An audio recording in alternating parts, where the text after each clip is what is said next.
Hey guys, this is part 2 of matter in our surroundings. इस part में हम लोग पढ़ेंगे बोस-आइंस्टीन कंडेंसेट के बारे में. This is the fifth state of matter. इसके अलावा माइक्रोस्कोपिक एक्सप्लेनेशन करेंगे हम लोग सॉलिड, लिक्विड, गैस और बोस-आइंस्टीन कंडेंसेट का. इसके अलावा हम लोग यहाँ पर देखेंगे interchanges of states of matter, यानी एक मैटर जो एक स्टेट से दूसरे स्टेट में चेंज करता है. और साथ ही साथ पढ़ेंगे सब्लिमेशन के बारे में और effects of change in temperature. Bose Einstein condensate. In 1920 यानी 1920 में एक इंडियन साइंटिस्ट जिनका नाम सत्येंद्र नाथ बोस था, उन्होंने कुछ कैलकुलेशन किए इस फिफ्थ स्टेट ऑफ मैटर के बारे में. और उनके इस कैलकुलेशन के आधार पर अल्बर्ट आइंस्टीन ने प्रिडिक्टेड किया मैटर के एक पांचवें स्टेट के बारे में, और दोनों के कॉमन नेम के आधार पर इसे बोला गया Bose Einstein condensate, the fifth state of matter. According to the Bose Einstein condensate, matter का ये जो फिफ्थ स्टेट है, it is a state of matter that can arises at a very low temperature.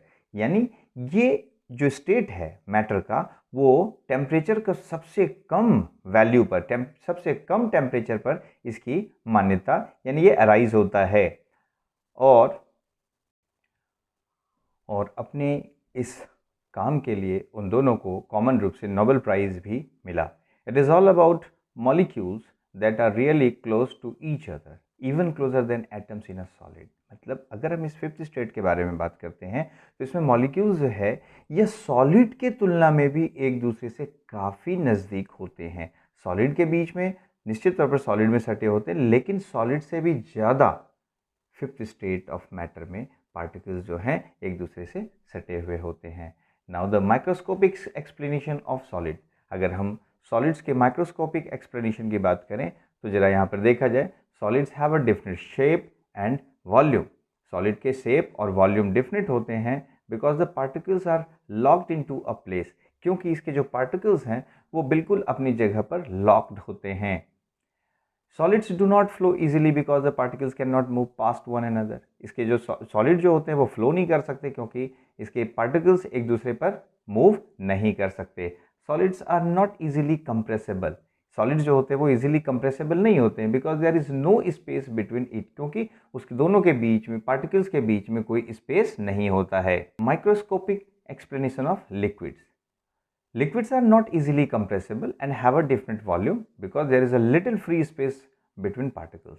Liquids जो होता है वो भी compressible नहीं होता है, लेकिन इसके different volume होते हैं क्योंकि इसमें थोड़ा बहुत कम जो है इसमें space पाया जाता है, बट पाया जाता है. Liquids flow easily. Liquids बहुत आसानी से flow कर सकता है क्योंकि इसके particles जो होते हैं वो एक दूसरे के साथ move कर सकते हैं. Liquids have no fix shape. Liquid का शेप फिक्स नहीं होता, बल्कि इसे जिस कंटेनर में रखा जाता है वह उसी का शेप लेता है. जैसे कि अगर आपने पानी को ग्लास में रखा तो वो ग्लास जैसा दिखेगा, किसी अदर कंटेनर में रखा तो उसी कंटेनर के शेप में वो दिखाई देगा. Now microscopic explanation of gas.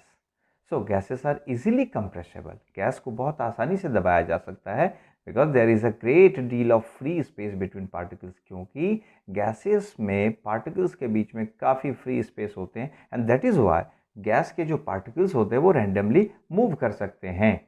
Gases flow very easily. Gas बहुत आसानी से फ्लो करता है because the particles randomly move past one another, क्योंकि इसके जो पार्टिकल्स होते हैं वो आसानी से इधर से उधर मूव कर सकते हैं. Gases have an indefinite shape as well as volume. Gas का ना तो कोई डिफिनिट शेप होता है और ना ही कोई वॉल्यूम होता है definite. Microscopic explanation of Bose Einstein condensate.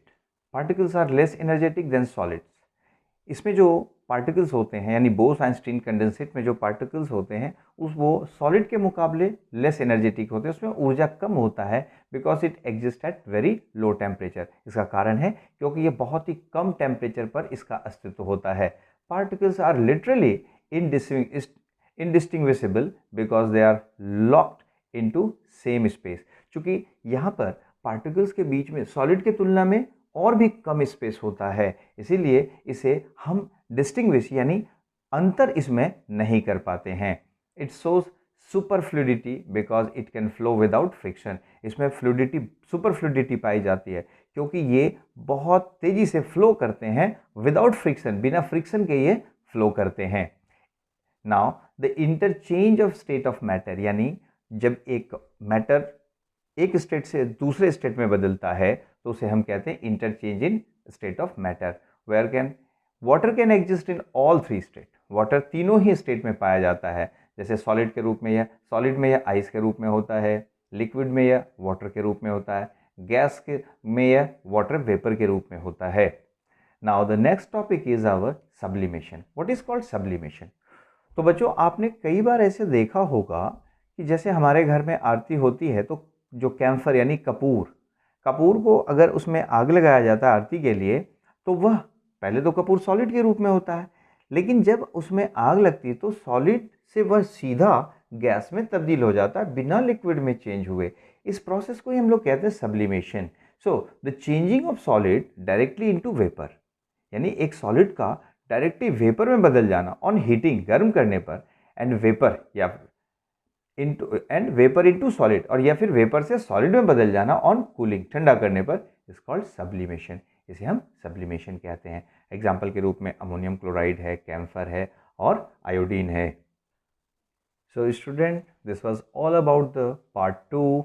हमने इस पार्ट 2 में जो जाना है, इसके अलावा कुछ जो टॉपिक बच जाते हैं इसे हम लोग पार्ट 3 में जानेंगे। So now we will meet in part 3 again. Thank you.